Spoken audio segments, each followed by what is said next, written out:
the 2022 Honda CB650R.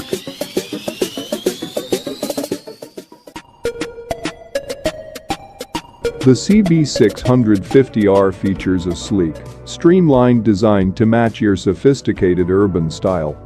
The bike's ultra-compact, powerful stance channels the retro minimalism of the CB1000R Neo Sports Cafe. It blends curved lines with taut angles and, now, is even more dynamic with newly chiseled side panels and sleek rear number plate mount.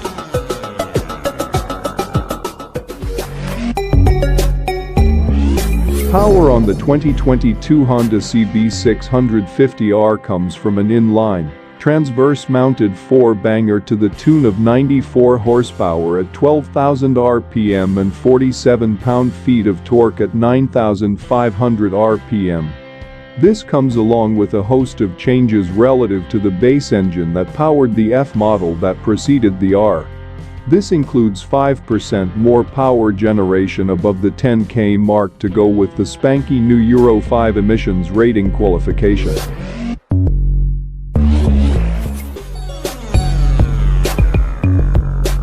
Two-channel ABS is standard on the CB650R and CBR650R, working on twin 310mm diameter discs with 4-piston hydraulic brake calipers on the front wheel and a single 240mm disc with single-piston caliper at the back.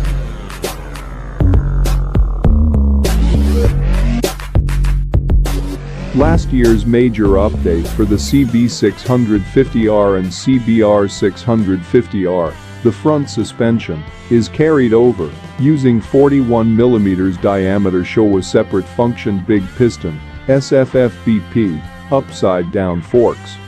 This separates preload and compression into separate fork legs, while the rear end uses a monoshock with 10-stage preload adjustment.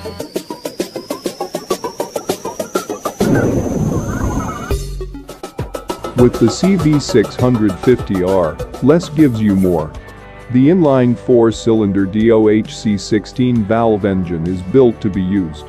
Close, short gearing and a smooth rush of power delivers exhilarating acceleration. And then there's the evocative howl as RPM climbs high.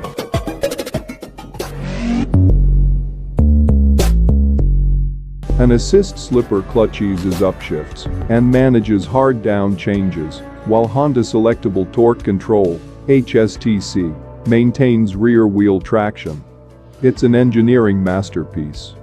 The 16-valve head is timed by dual overhead cams and kept simple through direct cam actuation that eliminates weighty and bulky rocker arms from the equation.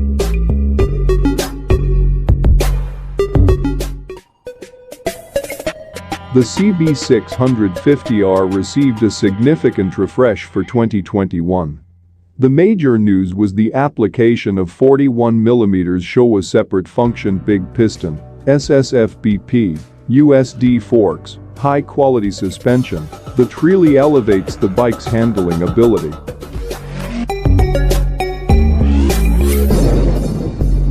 EUR 05 compliance for the engine was achieved with no loss of top-end power.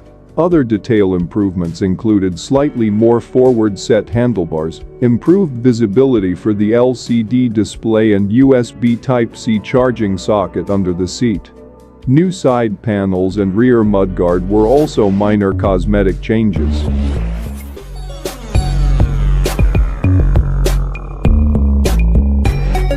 The red line was elevated by an even grand, up from 11,000.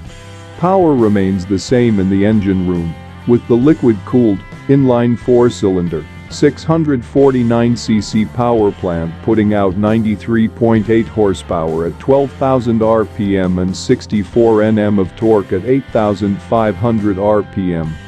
Fueling is by Honda's PGM-FI and power gets to the ground via a 6-speed gearbox with assist and slipper clutch and chain final drive.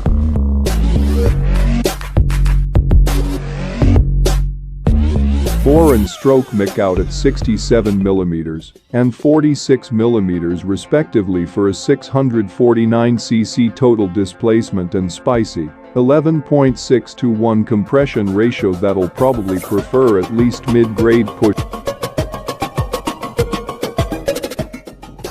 The cylinder bank is canted forward by 30 degrees as part of the effort to limit overall size. This effort continues into the 6-speed gearbox with stacked architecture for the short length it adds to the drivetrain.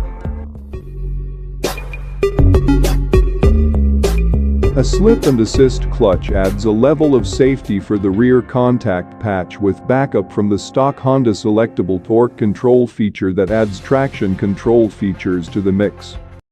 That said,